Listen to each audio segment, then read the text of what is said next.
अस्सलाम वालेकुम। उम्मीद है आप सब अच्छे होंगे। एक नज़्म की फरमाइश दोस्तों की तरफ से आ रही थी, तो चलिए आज आपकी नज़र वो करता हूँ। अमजद इस्लाम अमजद साहब की नज़्म है।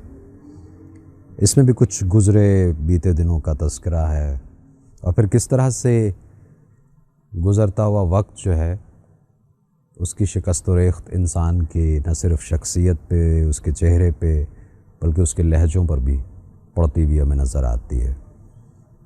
इस पे मुझे किसी और का भी एक शेर याद आ रहा है कि दिल फसुर्दा तो हुआ देखकर उसको, लेकिन उम्र भर कौन जवां कौन हंसी रहता है।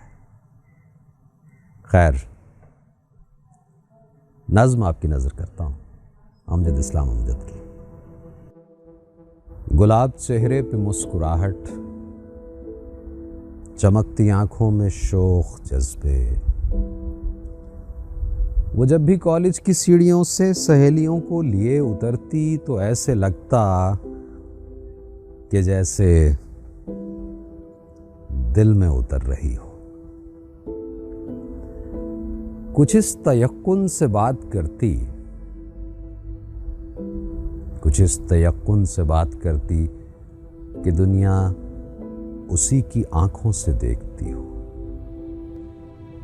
वो अपने रास्ते में दिल बिछाती हुई निगाहों से हंस के कहती, तुम्हारे जैसे बहुत से लड़कों से ये बातें बहुत से बरसों से सुन रही हूं। मैं साहिलों की हवा हूं, नीले समुंदरों के लिए बनी हूं। वो साहिलों की हवा सी लड़की जो राह चलती तो ऐसे लगता कि जैसे दिल में उतर रही हो। वो कल मिली तो उसी तरह थी, वो कल मिली तो उसी तरह थी। चमकती आंखों में शोख जज्बे, गुलाब चेहरे पे मुस्कुराहट कि जैसे चांदी पिघल रही हो। मगर जो बोली तो उसके लहजे में वो थकन थी कि जैसे सदियों से दश्त जुल्मत में चल रही हो।